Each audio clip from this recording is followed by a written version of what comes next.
Hello, I'm Jeff Gottschalk from the Blessed Trinity Finance and Administration Council.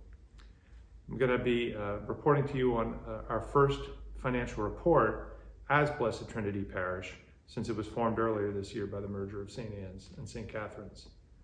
This report covers finances for the recent fiscal year FY21, which ended in June 2021 and was compiled by the Finance and Administration Council that advises Father Peter, Father Joe, and the Parish Pastoral Council on all matters financial. Overall, we are on a more robust foundation financially than most area faith communities. While some of you were understandably not able to continue your typical contributions during pandemic lockdown and closures, others really stepped up their giving to help offset matters. Let's talk about income. We want to thank you, our fellow parishioners of the Blessed Trinity Parish, for your incredible faith and generosity during the unprecedented circumstances created by the COVID-19 pandemic. Our income in FY21 was $1,520,017. That's really great, but it is 12% less than our income in FY20, yet still very strong given the impact of the pandemic, as well as our decision to not charge parents for religious education anymore. We now receive 96% of our income from you, the parishioners, via the offertory and the grand annual collection, as we no longer get a significant sum from the religious education tuition and fees we used to charge.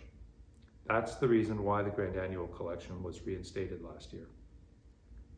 Many of you have increased the use of online giving, which helps with the consistency of our income, with our budgeting, and it also helps reduce our administrative expenses. Thank you. Let's move on and talk about expenses.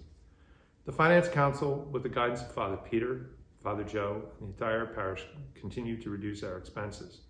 We want to thank Dave LeBlue and the parish staff for working hard to find ways to save as much money as possible, making smart decisions, and realizing some reductions in expenses from the merger into one parish.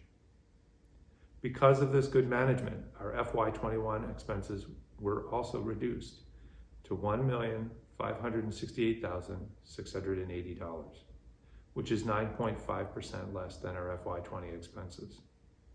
We did incur an operating loss of $48,663 compared to the small profit that we had the year before. Thankfully, the debt forgiveness from the Federal Payroll Protection Program this past year for the pandemic enabled us to negate that operating loss while also adding to our cash reserves. So let's talk about those cash reserves now. The PPP was a one-time activity due to the pandemic. If we continue incurring an operating loss or have other significant expenses, we will draw down these vital cash reserves. At the end of June 2021, our faith community's FY21 reserves and depository with the Archdiocese were $426,500. However, by the end of September 2021, this was already reduced by $48,043, down to $378,457. Let's look ahead to FY22. We're very grateful for the support of the Blessed Trinity parishioners to invest in the future of our young by moving from partially subsidizing to fully subsidizing our religious education program and using our financial resources to evangelize the next generation. However, this does put a strain on our income, which we hope to address with increased awareness that we are now asking all parishioners to help offset these evangelization costs. Please consider those extra costs as you prayerfully determine your financial support of the parish via the offertory and the grand annual collection.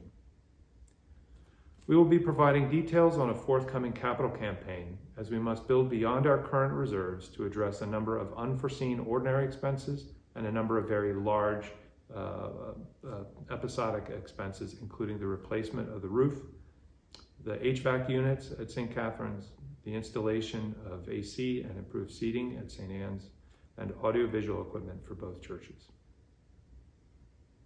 In summary, our faith community has an overall healthy financial profile in spite of numerous significant challenges.